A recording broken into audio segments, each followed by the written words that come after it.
The Wimbledon station was packed full of fans on Manic Monday. Players were coming and going for their quarterfinal matches that day. Among them was a 19-year-old who had never played at this stage of a Grand Slam tournament before.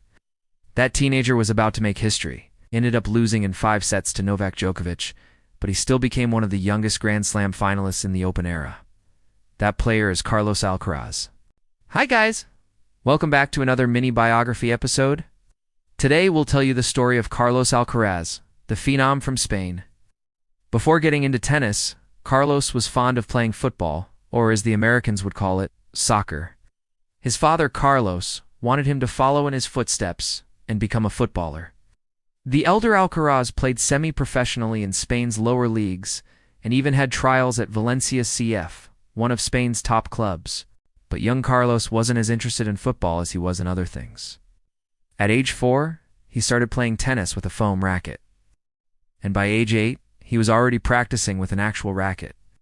His mother, Virginia, tells a story about how she heard Carlos hitting balls against the wall near their house in El Palmar. It was an isolated spot. They lived in a small town. Nobody was around. She went outside to see what was going on. And there was Carlos hitting against the wall, completely focused. Carlos began taking tennis lessons when he was 9 years old. His first coach was former professional player Juan Carlos Ferrero. Reached No. 1 in the ATP rankings in 2003. In 2019, started working with another coach, a guy named Javier Piles. Carlos was 15 at the time and was struggling with an injury. Piles helped him through the recovery process and regained his form. In 2021, Carlos joined Ferrero's academy in Alicante to further his development as a player. In May 2021, he made his ATP debut at the Madrid Open. A few months later, he qualified for the US Open in the first round. He defeated the experienced Feliciano Lopez. After that match, Lopez praised Carlos, saying, "I think he's going to be no one in the world and going to be winning many Grand Slams." Now, whether those exact words came out of Lopez's mouth or not, I couldn't find any sources, but the sentiment still stands. Those words were indeed prophetic. After making the third round at the US Open, Carlos returned to New York 2 years later, and this time he made it all the way to the final. Along the way, he defeated 5 top 50 players. That included a quarterfinal victory over his idol, Rafael Nadal. After the match, tearful Carlos told reporters, "To beat Rafa here in this stadium, there are no words. Rafa's more than an idol. He's a friend. And to beat him here, I don't know what happened. I think I lived it all." Carlos had quite the Cinderella run at the US Open. He captured the imagination of American fans. They were ecstatic about his every move. And he didn't disappoint them.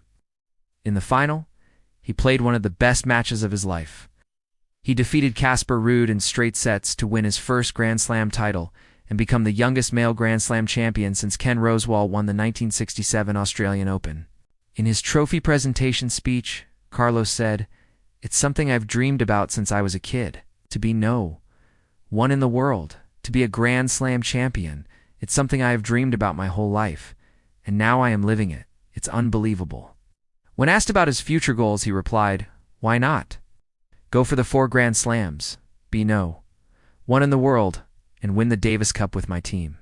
His next stop was the Laver Cup, where Team Europe, led by Captain Bjorn Borg, took on Team World led by Captain John McEnroe. At the US Open, Carlos developed an interesting rivalry with Italian Jannik Sinner. Their 3-set thriller in the 4th round was one of the best matches of the tournament.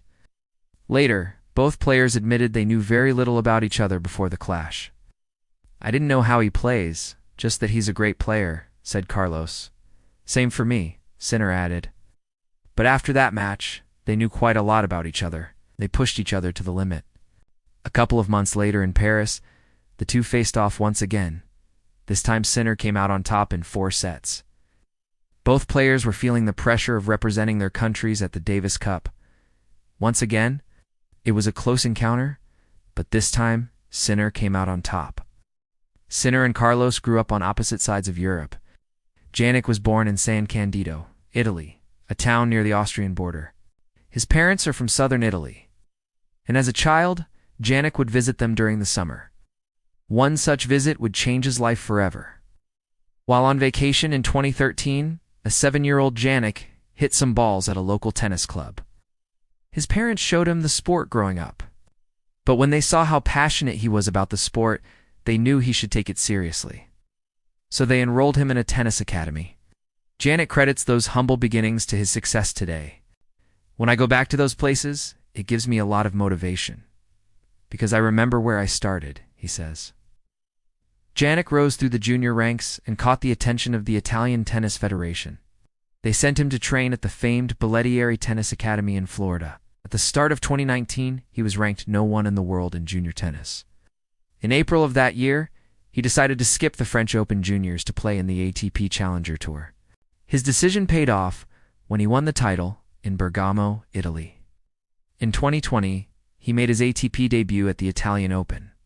In the following year, he won his first ATP title at the Next Generation ATP Finals. Jannik won his second ATP title in 2022 at the City Open in Washington, D.C. That same year, he made his Davis Cup debut. Jannik's rise through the ranks has been steady. He has never been one for flashy celebrations or big egos. He always lets his tennis do the talking. But the composed demeanor hides a fiery competitor. I get really emotional when I play, he admits. I try to show it as less as possible, but sometimes it comes out a little bit. Jannik and Carlos first met at the 2021 U.S. Open. The next year, their paths crossed once again in the final. Both players have taken different routes to reach the pinnacle of tennis. Carlos comes from the tradition-rich Spanish school of tennis. Think of his game, and you'll see bits of Rafael Nadal and David Ferrer. Jannik represents the emerging Italian school of tennis. His game is reminiscent of the great Italians of the past. If you watch closely, you'll see bits of a young Bjorn Borg and a mature Matteo Berrettini in his game. These two are destined for greatness. You can bet they will win multiple Grand Slam titles and be top 10 players for years to come. But there can only be one winner whenever they meet. Who do you think will come out on top in a hypothetical matchup between Carlos and Jannik? Let us know in the comments section below. If you enjoyed this video, please subscribe for more mini biographies. We'd really appreciate it if you could also like and share this video, as it really helps us grow. Thanks for watching. We'll catch you guys next time.